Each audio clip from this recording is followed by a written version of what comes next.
Hello everyone, আসসালামু আলাইকুম। আজকে হুট করে চলে আসলাম একটা রেসিপি নিয়ে। তো আমি আজকে গরুর মাংস আর ডিমের কোরমা নিজের হাতে নিজেই রান্না করেছি।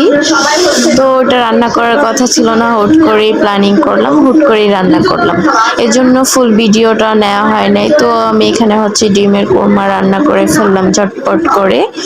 তো ডিমের কোরমাটা কিন্তু মানে খেতে খুবই ইয়াম্মি হয়েছিল এবং কি আমার অনেক প্রশংসা করছে।